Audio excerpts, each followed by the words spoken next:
Digital લાઇબ્રેરીનો પ્રકલ્પ આપણા અંતર્ગત શરૂ થઈ રહ્યો છે. એ પ્રકલ્પ જે છે એનું સંચાલન અને એની જવાબદારી ડોક્ટર વિરેન્દ્રભાઈ ભટ્ટ તથા ભાવેશભાઈ જાદવે લીધેલી છે. હવે આ ડિજિટલ લાઇબ્રેરી જે છે કે ડિજિટલ લાઇબ્રેરીની વિશેષ પ્રસ્તુતિ કેવી રીતે કામ કરશે, શું છે શું નહીં, એ વાતને વિગતે વર્ણવવા માટે હું ભાઈ શ્રી ભાવેશભાઈ જાદવને વિનંતી કરીશ.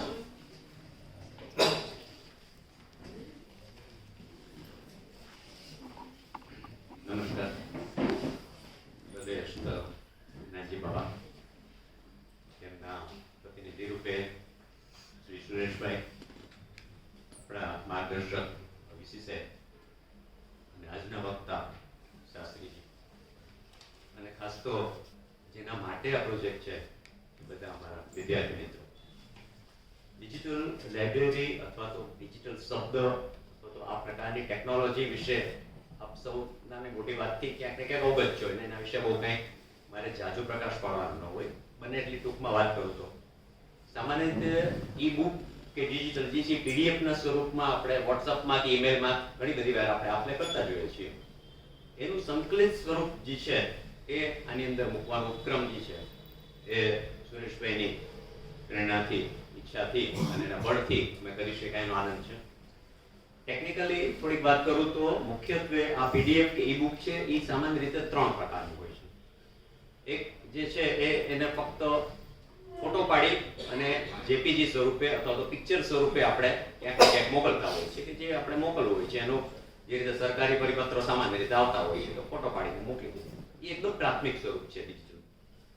એના પછીનું જે અપગ્રેડ થોડું વર્ઝન જે છે એ પીડીએફ છે, કે જેનાથી તમે અવગત છો, કે જેની અંદરનું લખાણ જે છે એ પણ કોપી પેસ્ટ કરી શકાય અથવા તો ક્યાંય પણ પ્રિન્ટ કાઢવી હોય તો ઓટોમેટિકલી જરા પણ એના ટેકનિકલી લોસ સિવાય સરસ રીતે પ્રિન્ટ થઈ શકે, એકબીજાની સાથે સંકલનમાં મોકલી શકીએ. પરંતુ અમારા મિત્રો અને આ પ્રોજેક્ટને એનાથી પણ એક અપગ્રેડ ટેકનિકલ લેવલે એવી રીતે કરી રહ્યા છીએ કે ફક્ત એનો ફોટો પાડવો કે પીડીએફ સ્વરૂપે નહીં, પરંતુ લિંકેબલ અથવા તો સર્ચ કરી શકાય એવા ફોર્મેટમાં ઈ બુક બનાવી અને એ રીતે એને મૂકવી. એટલે દાખલા તરીકે જે સૌથી પ્રથમ આનો ઉપક્રમ જે છે એ ચાલુ થયો, આપને જાણીને સાહેબ ગૌરવ થશે, તો સાહેબે જે કીધું ત્યારે વિચાર કરતો હતો કે આ ડિજિટલ લાઇબ્રેરીના મૂળિયા ગુજરાતી ભાષાના વૈશ્વિક લેવલે ગણી શકાય એવા વિકીપીડિયા કે વિકીસોર્સની શરૂઆત જૂનાગઢમાં કરી.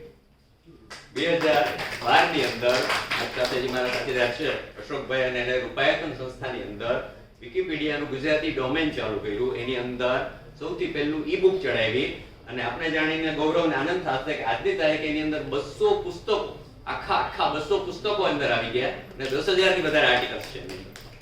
હવે એ પરંપરાને આગળ ધપાવવા માટે તેને સુરેશભાઈ બળ આપ્યું. એની અમને બહુ આનંદ છે એ વસ્તુનો કે આને હવે એકદમ સુગ્રથિત રૂપે આપણે આપણા વિસ્તારની જરૂરિયાત પ્રમાણે એને મલ્ટીપ્લાય રીતે આપણે આગળ એને વધારી શકીએ છીએ. આપણામાં તો જે છે કે ઋગ્વેદમાં મારા ખ્યાલથી છે કે આનો ભદ્રાકૃત્વ, દરેક દિશાઓમાંથી આપણને સારા વિચારો પ્રાપ્ત થાય. તો પુસ્તકોની દુનિયાને જે છે એને આપણે ડિજિટલ સ્વરૂપે આપણે સ્વીકારી અને આ પરંપરાને આપણે આગળ લઈ જવાના છીએ. તો આપણી આ ભૂતકાળની વાતને થોડી ભવિષ્ય સાથે સાંકળી લો, કારણ કે હવેની જે પેઢી જે છે એના માટેની વાત છે. અમે લોકો તો કેટલા વર્ષ કામ કરશું, આ પ્રોજેક્ટને તમે બધા આગળ લઈ જવાનો છે. એની થોડીક ટૂંકમાં વાત કરું તો આ ફક્ત લાઇબ્રેરીની જે છે એ પરંપરાગત રીતે ત્યાં સાચવવાની વાત નથી. જેનો આમ જોવો તો અમારા જોશી સાહેબ થી માંડીને બધા એના થોડા વિરોધી છે કે ભાઈ પીડીએફ બને એટલી ઓછી રાખવી, એમ વાંચન પ્રત્યે આપણે વધારે ટાળવું. તો ઈ પીડીએફ જે છે એનું સંકલન કરી અને ડિજિટલ લાઇબ્રેરી કરવાનો ઉદ્દેશ્ય જે છે વાંચવાનો તો છે જ, પરંતુ એનાથી ઉપરના સ્વરૂપે તમને સૌને સાંકળી અને અપ્રાપ્ય જેવા જેટલા પુસ્તકો કહેવાય જે આ બાબતની શરૂઆત કોઇન્સિડન્સલી ભટજીથી માંડી અને અમારે જે અત્યારે ઉપસ્થિત નથી વનરાજભાઈ એની લાઇબ્રેરી ઓફ કંફોસી અને જેટલા સારા પુસ્તકો છે એને આપણે ડિજિટલ સ્વરૂપમાં કન્વર્ટ કરી અને સદીઓ સુધી સચવાઈ રહે, નવી પેઢી સુધી પહોંચે, વિશ્વ સુધી પહોંચે, એ રીતે આખે લાઇબ્રેરીનું આપણે સંચાલન કરવાના છીએ. એટલે આપોઆપ આ બાબત જે છે જે જ્ઞાન પરંપરાની પ્રતાપસિંહ સાહેબે વાત કરી એ પણ આપણે આગળ ધપાવવાના છીએ. તો આ બાબતમાં જે છે આપણું સાહેબે કીધું આટલા વર્ષોથી કામ નથી થયું, એને એકદમ ઝડપથી કરવાની અને બને એટલી ત્વરાથી એ બાબતને આપણે ઓનલાઈન કરવાની વાત છે. તો સ્વાભાવિક છે કે એ ખાલી વાત ન ચાલે, એના માટેના કમિટમેન્ટ આપવા પડે, એના માટે થઈને ટાઈમલાઈન નક્કી કરવી પડે. તો અમારી ટીમે એવું નક્કી કર્યું છે કે આ ગુડી પડવો અથવા તો આપણું ભારતીય ચૈત્રી વર્ષ આવે ત્યારે સુધીમાં ઓછામાં ઓછા 4 વેદ અને 11 ઉપનિષદ જે છે 1 મહિનામાં આપણે અપલોડ કરી દેવા છે, મૂકી દેવા છે. અને આવતો ગુડી પડવો આવે કે જે 7મી એપ્રિલ 2027 ના છે ત્યારે 18 પુરાણો જે છે એ મુકાઈ જશે, એ મારી જવાબદારી છે. તો આ કમિટમેન્ટ સાથે ડિજિટલ લાઇબ્રેરીનું દાન અમે સ્વીકાર્યું અને એને આગળ ધપાવવા માટેની જવાબદારીઓ જે છે એ આપ સૌની પણ છે, કારણ કે ફક્ત એની અંદરથી વાંચન અથવા તો એના વિશેનું પ્રસાર જે છે એક નાનકડો ભાગ છે. એ સિવાયના જેટલા પુસ્તકો મૂકવાના છે એમાં આ બધાની જરૂર પડવાની છે. તો સાહેબને જે સૂચવે એ પ્રમાણે સંકલન કરી અને વિદ્યાર્થીઓ એક આખી વોલેન્ટિયર ટીમ બનશે અને એને આધારે આ પ્રકલ્પને આપણે આગળ વધારવાના છીએ. આપ સૌ આ માટે થઈ અને અહીં ઉપસ્થિત રહ્યા, સાહેબે એમનું દાન અને આ પરિસર વાપરવા આપ્યું અને ઉપરાંત અમારી ટીમનો જે આખો સહયોગ જે સાંપડ્યો છે એ માટે આપ સૌના આભાર સાથે હું કહું છું.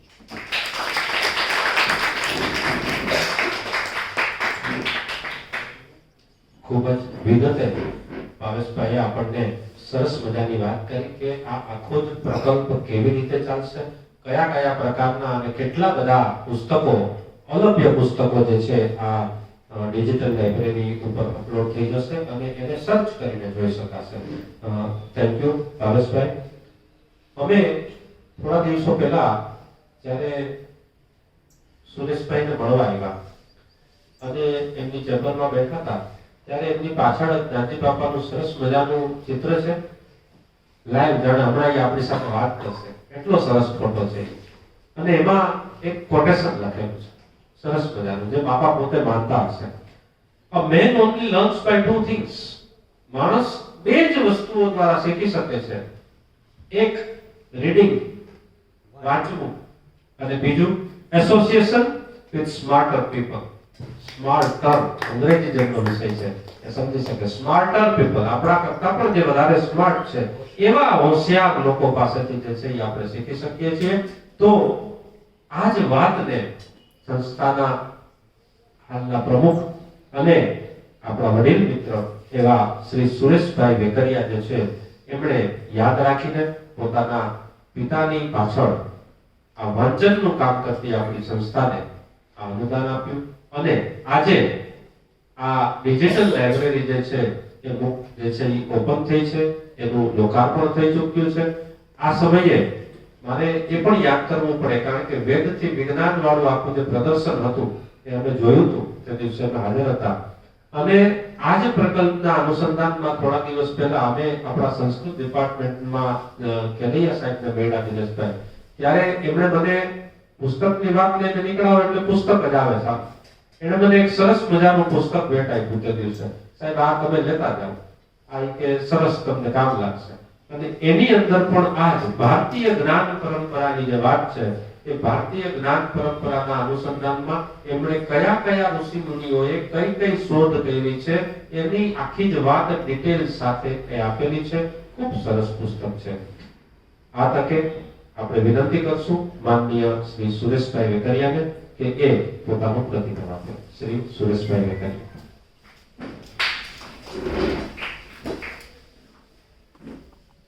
મુક્તધારા ફાઉન્ડેશન સંચાલિત વાચન ઓલવડું ગ્રંથાલયના સર્વ સભ્યશ્રીઓ, પંડ્યાજી તથા વાલા સ્ટાફ મિત્રો અને વિદ્યાર્થીઓ, સાહેબે જે પ્રતાપસિંહે જે વાત કરી ને એ બહુ જ સત્ય ઘટના છે અને એ હું અનુભવું છું કે મારા પિતાશ્રી જે લેગેસી મૂકીને ગયા છે એને સાચવવી અને એને કલંક ન લગાડવું, એ કાર્ય જેટલું કપરું છે ને એટલું એ લેગેસી ઊભી કરવા માટેનું કાર્ય કપરું નહોતું, એટલું એ કાર્ય કપરું છે કે એ લેગેસીને મારે જાળવી રાખવી.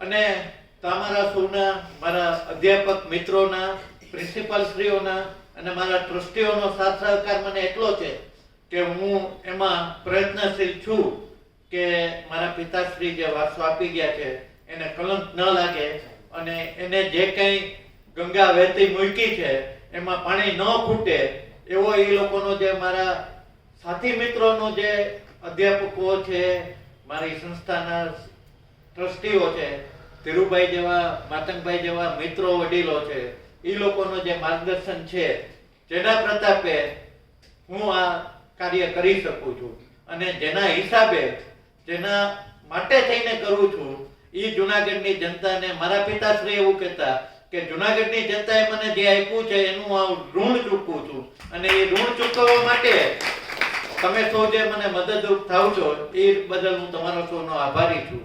સાથે સાથે સાહેબે જે વાત કરી માતંગભાઈએ કે ભાઈ વેદથી વિજ્ઞાન અથવા તો આપણી ગુરુ પરંપરા, આપણું જ્ઞાન, આપણી જૂની પરંપરાઓ, આપણા જૂના પુસ્તકો, એ બધું સાચવી અને તમે લોકો સુધી પહોંચાડો.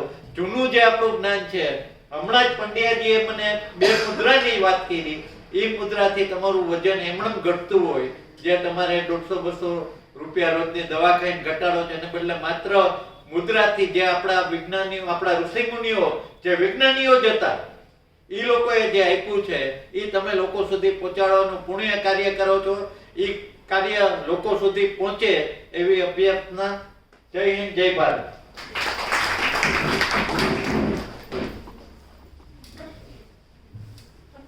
ખૂબ સરસ વાત કરી સુરેશભાઈએ કે આ એક લીગસી છે અને એને મેન્ટેન કરી રહ્યા છે.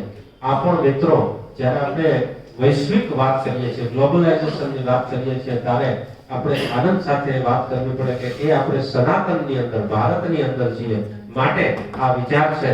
બાકી ક્યાં પિતા હોય છે, ક્યાં પુત્ર હોય છે. આજે વૈશ્વિકરણની અંદર આવા ઉદાહરણો આપણી પાસે આવતા જાય છે.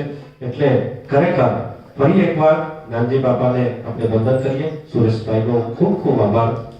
આપણા બીજો પ્રકલ્પ જે છે આજના દિવસનો કાર્યક્રમ, એ છે એક નવો પ્રકલ્પ. ડિજિટલ લાઇબ્રેરીની સાથે સાથે જ એક ઓનલાઈન માધ્યમથી એક નવો પ્રકલ્પ શરૂ કરવા જઈ રહ્યા છીએ. એ પ્રકલ્પ વિશેની થોડી વાત કરવા માટે હું વિનંતી કરીશ ડોક્ટર વિરેન્દ્રભાઈ ભટ્ટને.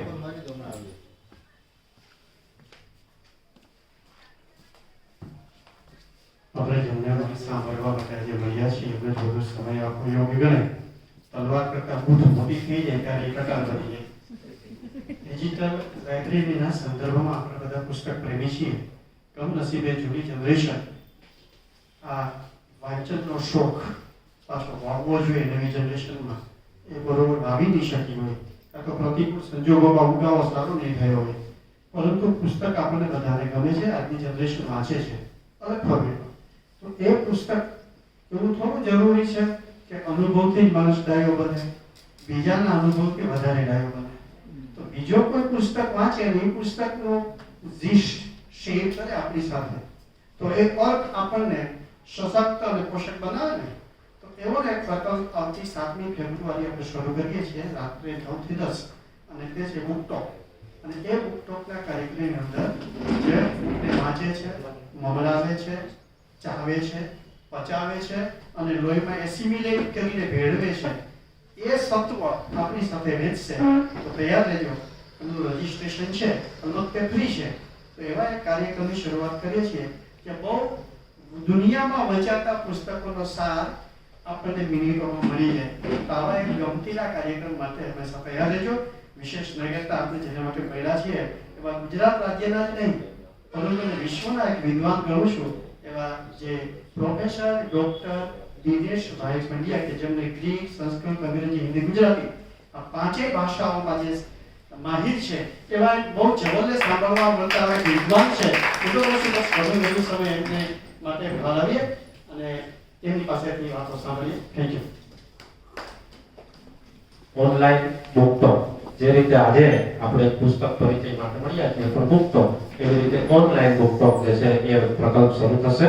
એની વાત સાહેબે કરી. મુખ્ય કાર્યક્રમ આપણો જે છે પુસ્તક પરિચય, અને એના આપણા આજના વિદ્વાન વક્તા ડોક્ટર દિનેશભાઈ પંડ્યા નો પરિચય આપવા માટે વિનંતી કરીશ શ્રી એલવી જોશી સાહેબને કે જે મુક્તધારા ફાઉન્ડેશન વાચન વલોડના પ્રમુખ છે. બહુ રાહ જોઈ પડ્યો.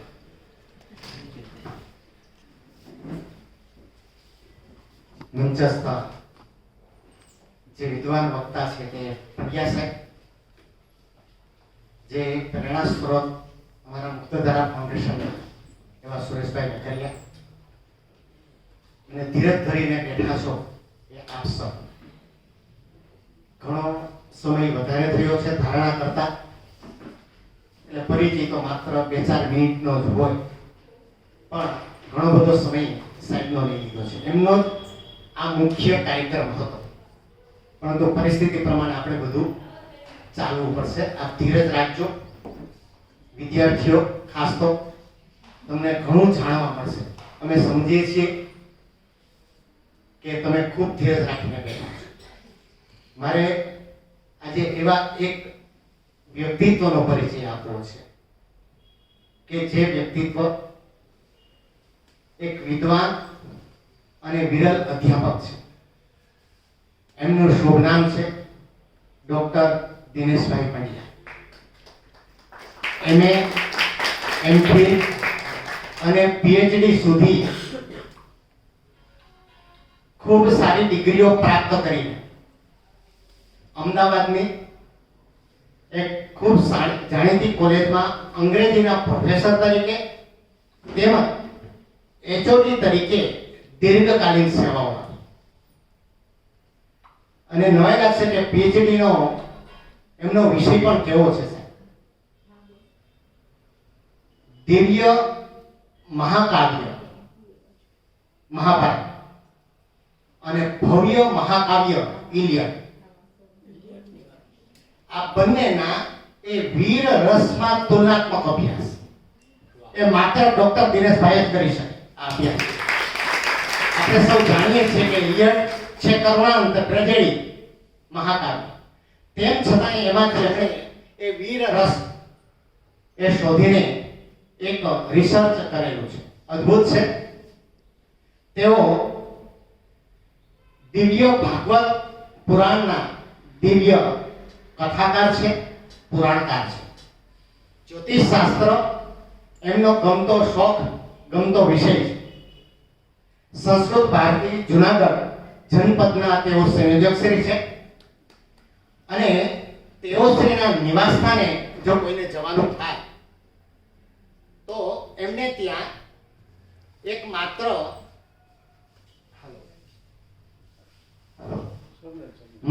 પુસ્તકાલય નહીં, ગ્રંથાલય નથી, પરંતુ એક ગ્રંથ મંદિર છે.